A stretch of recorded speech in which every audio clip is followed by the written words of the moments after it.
Hi, this is Kim Reads Urantia. Good to be here. And I'm going to read to you from the Urantia book today. But first, where'd it go? I got 365 Days of Walking the Red Road by Terry Jean. And today is January 7th. And today we are honoring Mourning Dove. Interestingly, mourning is spelled with a U, as in grieving. Her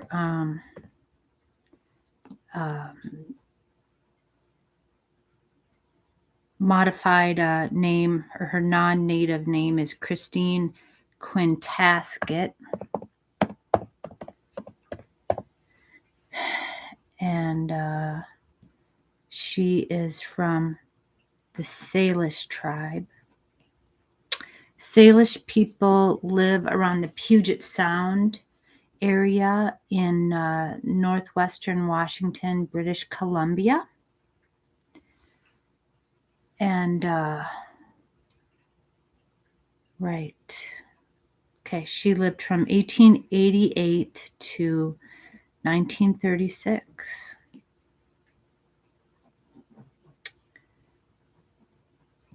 Okay. And she says, everything on the earth has a purpose. Every disease an herb to cure it, and every person a mission.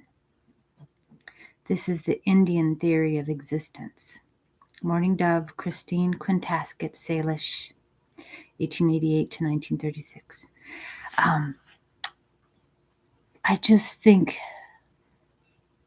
that brings to me that everything in existence has a purpose. And I know that that's a very important thing, that there's no futility. Everything has a purpose and a meaning in its existence. And that only that thing can fill adequately. So we're all part of it. We're all important. Everything is important.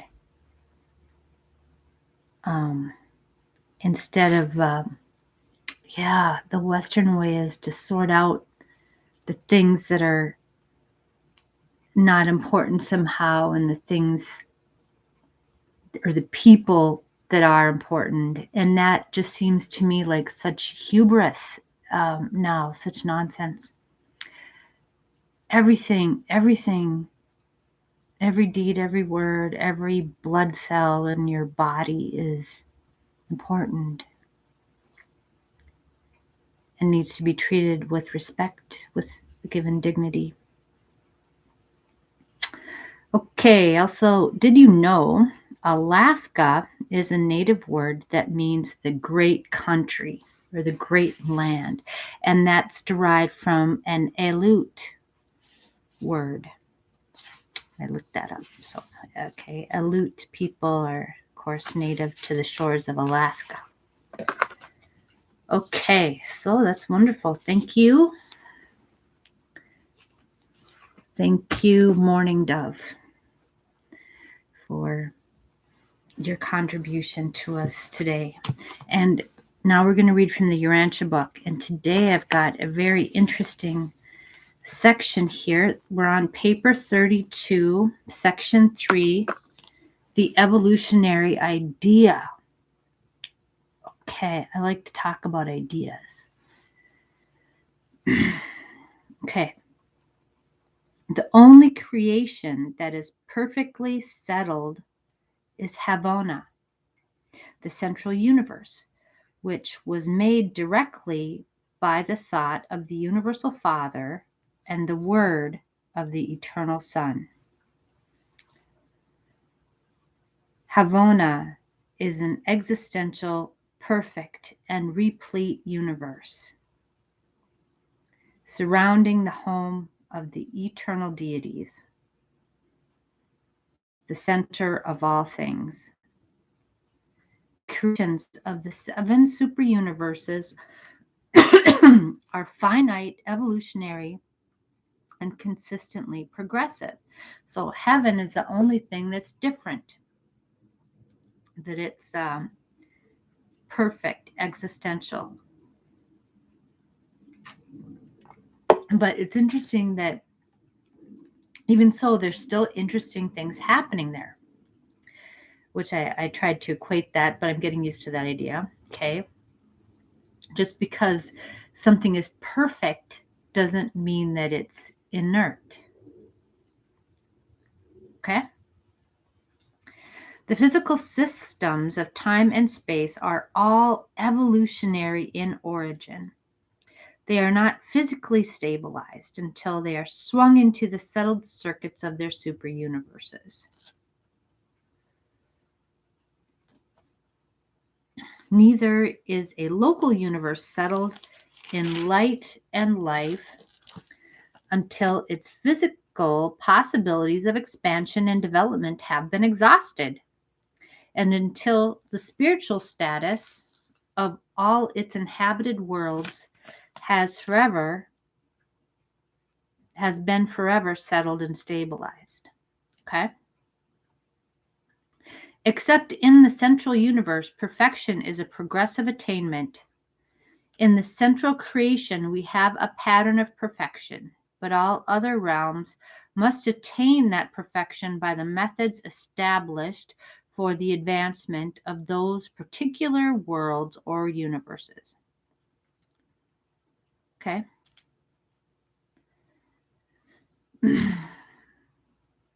A pattern of perfection. Okay, and an almost infinite variety characterizes the plans of the Creator Sons for organizing, evolving, disciplining, and settling their respective local universes. There's all kinds of different variety in the local universes. With the exception of the deity presence of the Father, every local universe is, in a certain sense, a duplication of the administrative organization of the central or pattern creation. Although the Universal Father is personally present in the residential universe, he does not indwell the minds of the beings originating in that universe as he does literally dwell within the souls of the mortals of time and space.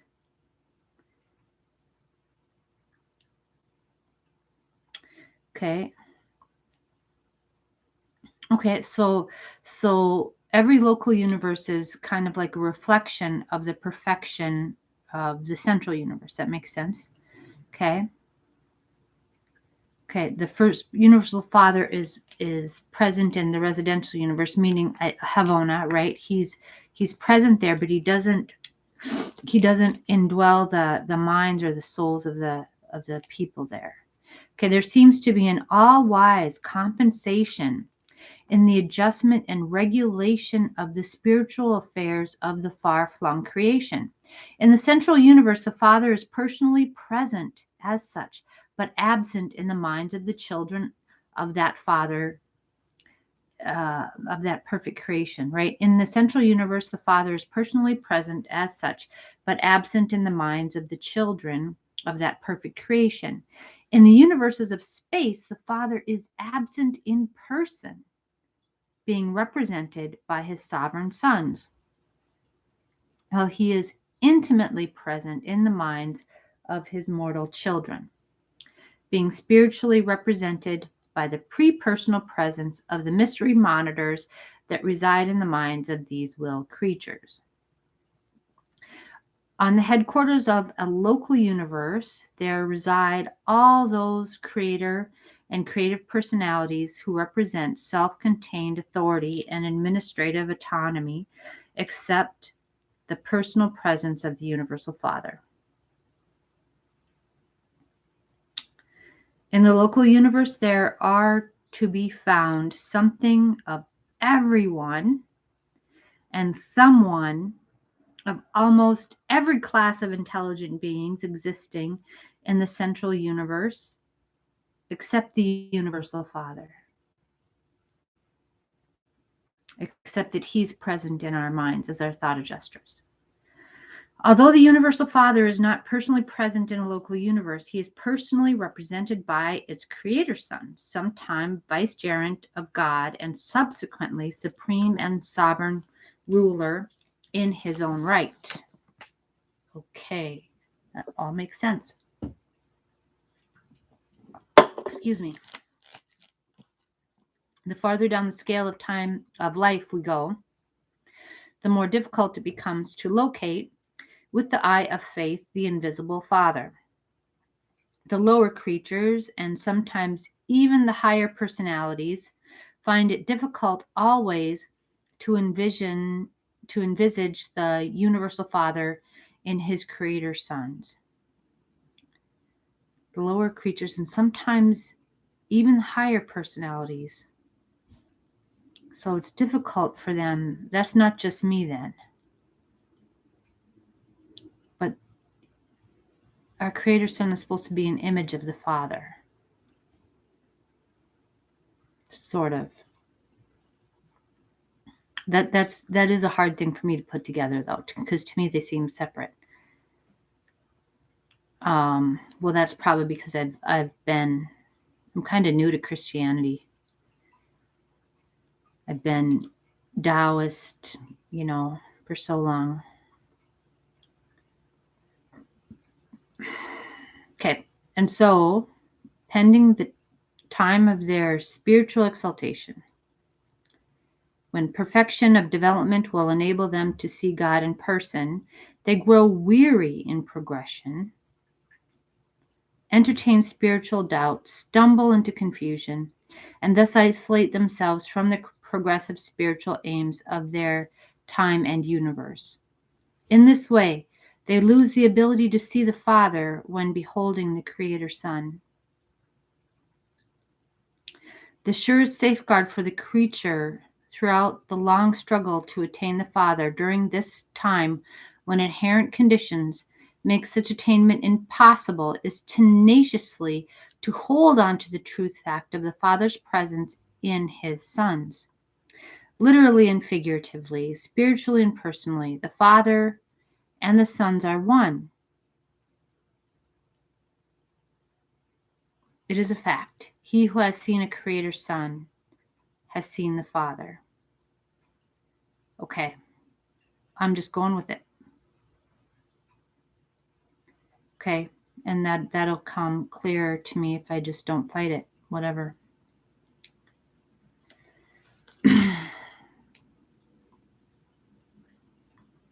The personalities of a given universe are settled and dependable at the start, only in accordance with their degree of kinship to deity. When creature origin departs sufficiently far from the original and divine sources, whether we are dealing with the sons of God or the creatures of ministry belonging to the infinite spirit, there is an increase in the possibility of disharmony, confusion, and sometimes rebellion, sin. Okay, so God puts us out here, but the further out we are, there's increased possibility of difficulty and temptation and sin. So we're way out here.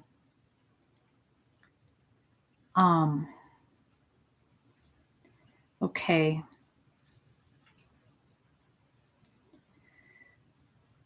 Okay. It's kind of hard sometimes because God kind of did this to us on purpose. Sort of.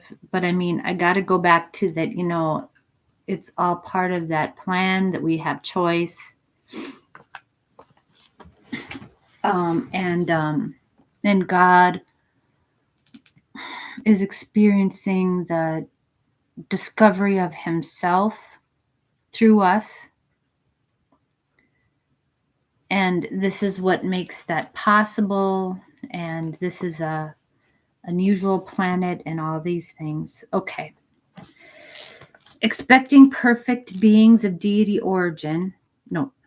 Accepting perfect beings of deity origin, all will creatures in the super universes are of evolutionary nature, beginning in lowly estate and climbing ever upward, in reality inward.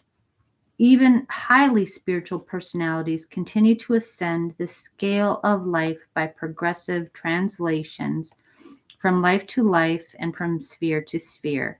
And in the case of those who entertain the mystery monitors, there is indeed no limit to the possible heights of their spiritual ascent and universe attainment. Wow, we're pretty unlimited. Yeah. That's cool. The perfection of the creatures of time, when finally achieved, is wholly an acquirement, a bona fide personality possession. While the elements of grace are freely admixed, nevertheless, the creature attainments are the result of individual effort and actual living personality reaction to the existing environment. Okay, so what effort am I, gosh. Sometimes I feel like I'm lazy. Like, what have I done lately for God, you know?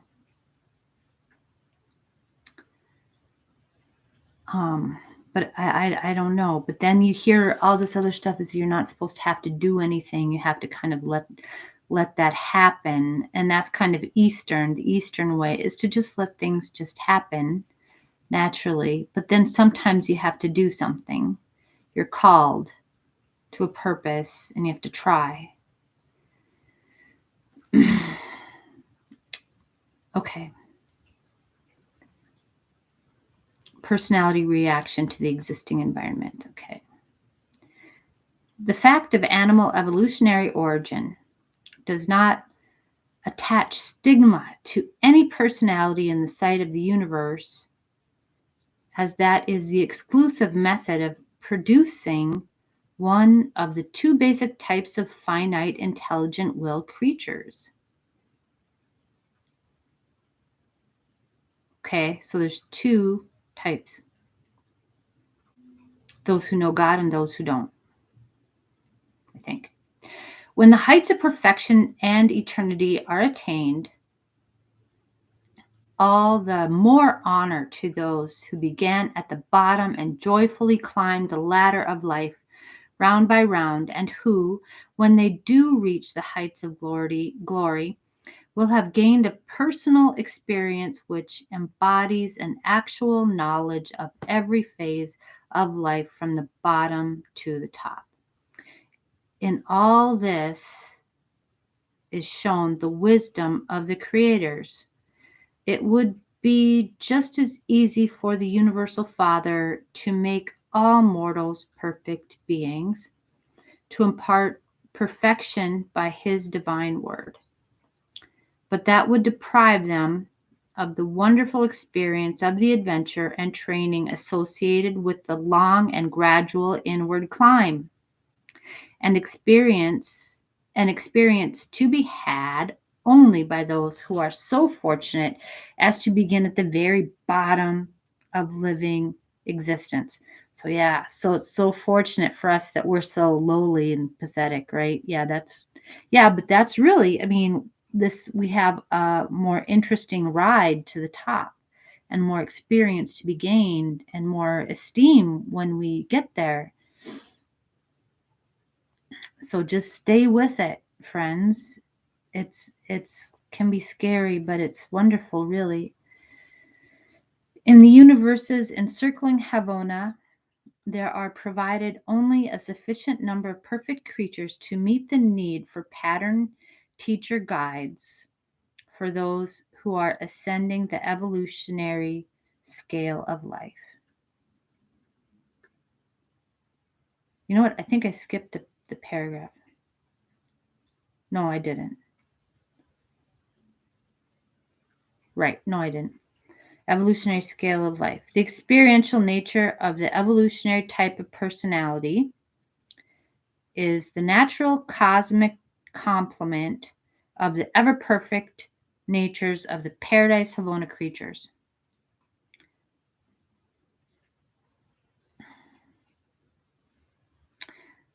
Right, because the people in Havona that were born perfect, we having experienced imperfection and the gradual climb to perfection is a perfect complement for that, right? Paradise Havona creatures. Yeah. In reality, both perfect and perfected creatures are incomplete as regards finite totality, but in the complemental association of the existentially perfect creatures of the Paradise Havona system with the experientially perfected finaliters ascending from the evolutionary universes, both types find release from inherent limitations and thus may conjointly attempt to reach the sublime heights of the ultimate of creature status. So we help each other because I don't know what it is to be born totally perfect and to always know 100% of the time what's perfect, what's right. Okay. These creature transactions are the universe repercussions of actions and reactions within the sevenfold. Yeah. Wherein the eternal divinity of the Paradise Trinity is conjoined with the evolving divinity of the supreme creators of the time-space universes in, by, and through the power actualizing deity of the Supreme Being. The divinely perfect creature and the evolutionary perfected creature are equal in degree of divinity potential, but they differ in kind. Each must depend on the other to attain supremacy of service. The evolutionary superuniverses depend on perfect Havona to provide the final training for their ascending citizens, but so does the perfect central universe require the existence of the perfecting superuniverses to provide for the full development of its descending inhabitants. Okay, so the superuniverses, the evolutionary people depend on the Havona people, the perfect people, but the perfect people depend on us too. But so does the perfect central universe require the existence of the perfecting superuniverses to provide for the full development of its descending inhabitants, because there's the beings that descend from heaven to earth too. Also, there's the ascending and the descending sons of God.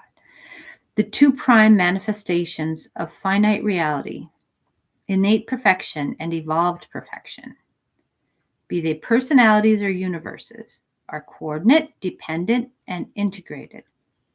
Each requires the other to achieve completion of function, service, and destiny. Excellent. Yes, perfect. Perfect and perfected. Okay, so that's why we have evolution, so that we can be perfected.